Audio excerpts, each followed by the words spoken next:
हाय बच्चों, कैसे हैं आप लोग। आई थिंक आप सभी लोग अच्छे होंगे और अब आप लोगों को चीजें समझ में भी आ रही होंगी। लेकिन आपसे सिर्फ एक छोटी सी शिकायत ये है कि आप लोग अपनी क्वेरीज को नहीं पूछ रहे हो। इसका मतलब ये है कि या तो आपको सारी चीजें समझ में आ रही हैं या तो फिर आपको कुछ भी नहीं समझ में आ रहा है। तो दोनों चीजों को आप क्लियर कर दीजिए कि आपको या तो सारी चीजें समझ में आ रही है तो भी वो आप बता दीजिए, और अगर कुछ भी नहीं समझ में आ रहा है तो भी आप बताइए, ताकि आपको किसी और तरीके से पढ़ाया जा सके। चलिए हम लोग बात करते हैं अपने अगले रिएक्शंस के ऊपर, जिसके बारे में हम लोग बात कर रहे थे। और हम लोग बात कर रहे थे किसके ऊपर? रिग्नार्ड रेजेंट के ऊपर रिएक्शन से। तो जो अगर रिग्नार्ड रेजेंट के ऊपर जो रिएक्शन था उसमें हम लोग क्या किए थे कि जैसे कि अगर हम लोग कह दें कि इसका हम लोग अगर रिएक्शन कराते हैं तो कोई भी आपका एक कार्बोनिल ग्रुप ले लीजिए और उस कार्बोनिल ग्रुप के साथ में आपका रिएक्शन कैसे आ जाता है। तो आपका C डबल बॉन्ड O इसके साथ में जब आप उसका ग्रेगनार्ड रेजेंट के साथ रिएक्शन करा रहे थे तो क्या आ रहा था? आपका RMgX आ रहा था। और इसका रिएक्शन जब आप करा रहे थे तो आपका जो एडक्ट बन रहा था वो कैसा था कि यहाँ पर O और इसके साथ में ये नीचे आपका आ जा रहा था R, ऊपर जो था वो आपका सिंगल बॉन्ड के साथ OMgX आ रहा था, जिसको हम लोग क्या कह रहे थे कि ये आपका क्या है? एडक्ट है। और इस एडक्ट के ऊपर जब आपका फिर से आप H2O के साथ रिएक्शन करा रहे थे तो आपको पता है कि ग्रिग्नार्ड रेजेंट का जो सबसे बड़ा दुश्मन है वो आपका वाटर है। और इसके बाद जो वो वाटर वहां से निकल करके बाहर हो जा रहा था और आपका एल्कोहल जो है वो प्रोडक्ट के रूप में आपको मिल जा रहा था। ठीक है, तो प्लस ये आपका क्या जाता था कि Mg एक साइड में X और दूसरे साइड में OH।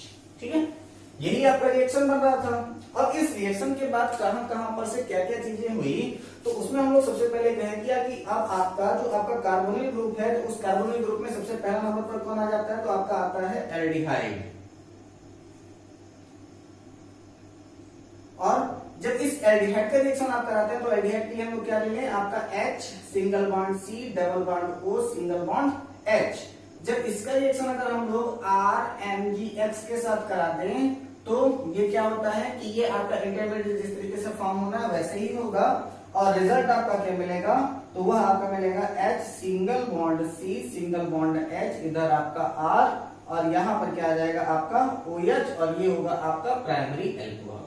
ठीक है, इसी का अकॉर्डिंग अगर एक और रिएक्शन अगर हम लोग लेना हो तो ये आपका हो जाएगा R सिंगल बॉन्ड C, क्योंकि ये आपका H हटा करके मैंने यहाँ पर एल्किल ग्रुप को अटैच किया, यहाँ पर डबल बॉन्ड O, यहाँ पर H। तो यहाँ एक एल्किल ग्रुप ऑलरेडी पहले से है, इसलिए जो आपका ग्रिग्नार्ड रेजेंट में R होगा उसके ऊपर आप R डैश लगा दीजिए। तो R dash MgX is equal to, तो यहाँ पर क्या जाएगा आपका R dash single bond C single bond H R और ऊपर आपका OH। ये क्या हो जाएगा आपका एक प्रकार का सेकेंडरी एल्कोहल हो जाएगा। ठीक है, अब हम लोग इसका रिएक्शन अगर हम कीटोन से कराते हैं तो क्या होता है कि कीटोन का मतलब क्या होता है कि ROR हो जाता है। ठीक है, तो जब हम लोग ROR के अकॉर्डिंग जब इसका रिएक्शन कराते हैं तो क्या होगा? तो यानी कि एल्डिहाइड का रिएक्शन तो हो गया। अब इसके ऊपर अगर हम लोग कीटोन रिएक्शन दिखाएं तो कैसे बनेगा? तो देखिए, तो ये क्या हो जाएगा आपका R single bond C R dash ये आपका O। ठीक है, अब इसके ऊपर अगर आप लोग रिएक्शन कराते हैं तो R डबल डैश MgX के साथ जब रिएक्शन कराएंगे तो ये क्या बन जाएगा आपका R single bond C single bond R dash single bond R double dash OH। ये क्या होगा आपका एक प्रकार का टर्शियरी एल्कोहल होगा। ठीक है, तो ये आपका कुछ इंपॉर्टेंट मेथड है आपके एल्कोहल के फॉर्मेशन का। अब हम लोग इसी के अकॉर्डिंग अगर हम लोग फेनॉल का अगर फॉर्मेशन दिखाएं तो फेनॉल की फॉर्मेशन में हम लोग क्या क्या दिखाते हैं या फिर किस किस तरीके से रिएक्शन कराते हैं। तो लेट्स स्टार्ट कि आपका फेनॉल कैसे बनेगा। तो preparation method of phenol, heading कर लीजिएगा आप लोग।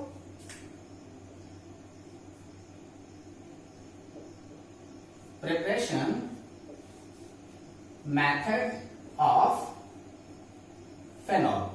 अब अगर आपको फिनॉल का प्रिपरेशन कराना हो तो आप लोग करते क्या हैं कि सबसे पहले हम लोग अपना पिछला चैप्टर अगर आप लोग याद करें आपका haloalkanes and haloarenes, अगर आप लोगों में से कई सारे लोग ऐसे हैं जिन्होंने अभी भी पिछला चैप्टर नहीं वॉच किया है, halo alkane and hello arenes watch नहीं किया है, तो क्लास 12 के प्लेलिस्ट में जाइएगा, वहां पर आपका क्लास 12 के प्लेलिस्ट में केमिस्ट्री क्लास 12 के नाम से आपकी प्लेलिस्ट बनी हुई है, वहां पर haloalkanes and haloarenes के कंप्लीट वीडियोस हैं, उनको आप वॉच कर लीजिएगा, तो इसको समझने में थोड़ा सा आसानी हो जाएगी। तो हम लोग का प्रिपरेशन जो होगा वो क्या होगा कि from hello arenes, from hello arenes. अगर हम हेलो एरेन्स के साथ अगर इसका प्रिपरेशन कराएं तो यहां पर हम लोग क्या ले लेते हैं कि एक आपका क्लोरोबेंजीन ले लेते हैं, ठीक है, क्लोरोबेंजीन। अब इसका रिएक्शन अगर हम लोग कराते हैं किसके साथ, तो NaOH के साथ रिएक्शन कराएंगे, तो आपको पता है इसका टेम्परेचर एंड प्रेशर ज्यादा होता है, तो कितना हो जाता है आपका 623 केल्विन टेम्परेचर और कितना आपका 300 ATM प्रेशर के ऊपर ये रिएक्शन होगा। तो अगर आपको ये चीज याद नहीं होता है कि ये कितने टेम्परेचर एंड कितने प्रेशर पर हो रहा है, तो आप लोग इतना जान लीजिएगा कि हाई टेम्परेचर पर, ठीक है। तो जब हाई टेम्परेचर पे इसका हम लोग रिएक्शन कराते हैं तो ये क्या हो जाता है कि आपका कन्वर्ट हो जाता है कुछ इस प्रकार से, ये क्या बनेगा आपका O Na+, और जब इसका हम लोग ट्रीट करा देंगे H+ के साथ, तो वो क्या हो जाएगा आपका निकल करके बाहर हो जाएगा, और ऊपर आपका NaOH निकल के बाहर हो जाएगा, और इस ऑक्सीजन के साथ में आपका हाइड्रोजन जुड़ जाएगा, और ये हो जाएगा आपका फेनॉल, ठीक है। अगर हम इसी का रिएक्शन अगर हम करा दें कि आपका बेंजीन सल्फोनिक एसिड के साथ करा दें, तो फ्रॉम बेंजीन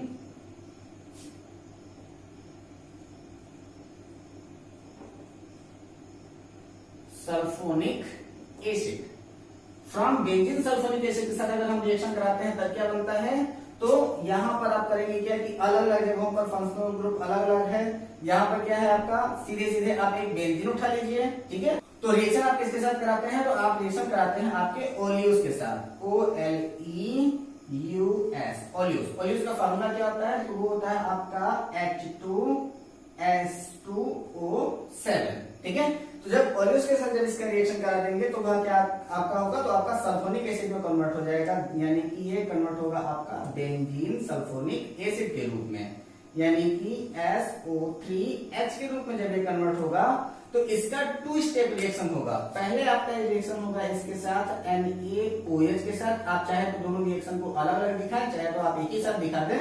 तो पहले जो रिएक्शन होगा वो आपका NaOH के साथ होगा, और दूसरा जो रिएक्शन होगा इसका H+ के साथ होगा, और वो कन्वर्ट हो जाएगा किसमें, आपके फेनॉल में, ठीक है। तो जो आपका NaOH का रिएक्शन होता है वो किसके लिए होता है, तो यह आपके सल्फोनिक ग्रुप को ब्रेक करने के लिए होता है, और दूसरा वाला जो आपका हाइड्रोजन के साथ ट्रीटेड होता है तो वह आपके ऑक्सीजन के साथ अटैच हो जाएगा और आपका बना देगा ये है आपका फेनॉल, ठीक है। और ये आपका इसके अलावा यही क्वेश्चन पूछ देता है कि अगर ऐसा हम लोग रिएक्शन कराते हैं तो इस रिएक्शन के साथ में और क्या चीजें बाहर निकल सकती हैं, तो ज्यादातर आपका जो रिएक्शन बाहर होगा वो आपका NaOH के साथ में जो आपका रिएक्शन बनता है वो आपकी चीजें प्रेसिपिटेट के रूप में निकल करके बाहर हो जाएंगी। चलिए अगला रिएक्शन हम लोग कहते हैं किसके, तो इसके डाइजो कंपाउंड के साथ इसका हम लोग रिएक्शन करा देते हैं, ठीक है। डाइजो कंपाउंड, तो डाइजो कंपाउंड का मतलब वही होता है आपका डाइजोनियम सॉल्ट, ठीक है। अब डाइजोनियम सॉल्ट के लिए हमने आपको पिछले भी वीडियो में बताया था, तो आप क्या करेंगे, सबसे पहले आप एनिलीन से रिएक्शन कराएंगे, तो किसी भी प्राइमरी एमीन के साथ आप रिएक्शन करा सकते हैं। तो आप सबसे पहले करेंगे कि डाइजोनियम सॉल्ट का फॉर्मेशन करेंगे, और उस डाइजोनियम सॉल्ट का फॉर्मेशन करने के लिए आपने कोई भी प्राइमरी एमीन लिया, और ये आपने लिया था क्या NH2, ठीक है। अब इसका रिएक्शन आपने किसके साथ कराया, तो आपने इसका रिएक्शन कराया है क्या NaNO2 के साथ जब रिएक्शन कराया, और HCl के साथ में, तो वह क्या करता है कि आपका कन्वर्ट हो जाता है कि डाइजोनियम क्लोराइड के साथ के रूप में कन्वर्ट हो जाता है, यानी कि ये कन्वर्ट होगा आपका N2+Cl- के रूप में, और आपका जो रिएक्शन रिटर्न देगा तो इसका जब ट्रीट करा देंगे आप H2O के साथ, यानी कि जब आपका वाटर ट्रीटमेंट आप इसको देंगे, यानी कि H+ इसके ऊपर आयन इसके ऊपर देंगे, तो वह कन्वर्ट हो जाता है किसके रूप में, ये कन्वर्ट हो जाएगा आपके फेनॉल के रूप में। ये आपका पहला वाला जो रोड मैप था उसमें ये रिएक्शन दिया ही गया है, तो यह बना देगा आपका फेनॉल, और साथ ही साथ आपका HCl जो होगा वो निकल करके बाहर हो जाएगा, ठीक है। अगला रिएक्शन अगर हम देखें तो हम लोग क्या कह सकते हैं कि इसका हम रिएक्शन करा सकते हैं फ्रॉम ऑक्सीडेशन ऑफ केमीन, ठीक है, फ्रॉम ऑक्सीडेशन ऑफ केमिन। अब आपके लिए ये जो आपका केमिन शब्द है वो आपका थोड़ा सा नया शब्द हो जाता है। अब आपको पूछेंगे कि ये आपका केमिन क्या होता है, तो केमिन का मतलब ज्यादा कुछ नहीं है, ये आपका है आइसोप्रोपिल बेंजीन, ठीक है। तो केमिन का मतलब क्या हो जाता है आपका आइसोप्रोपिल बेंजीन के रूप में, प्रोपिल बल्कि प्रोपाइल,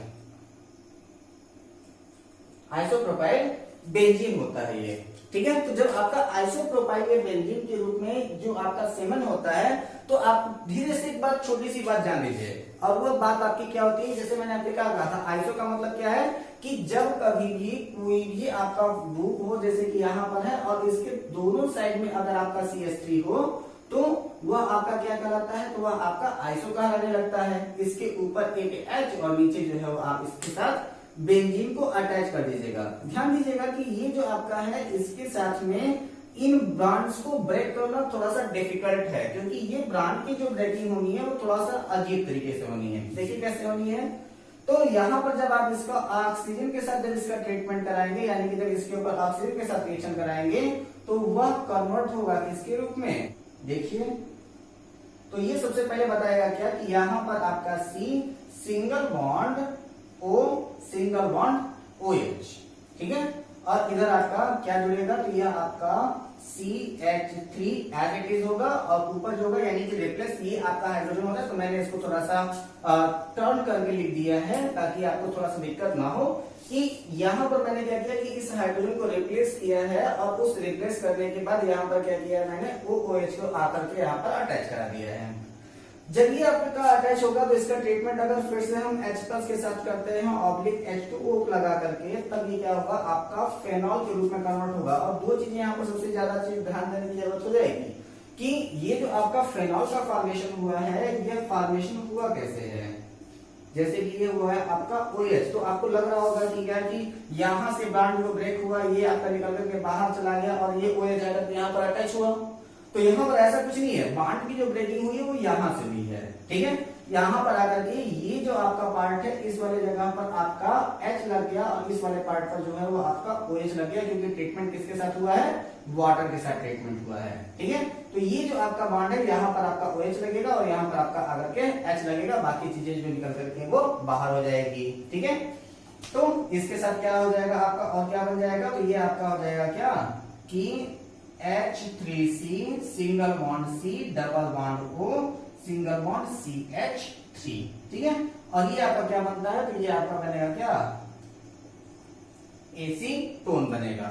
ये यहाँ पर इस तरीके से रिएक्शन दिखाया नहीं जाता है, इसलिए इसको हम हटा देते हैं, ठीक।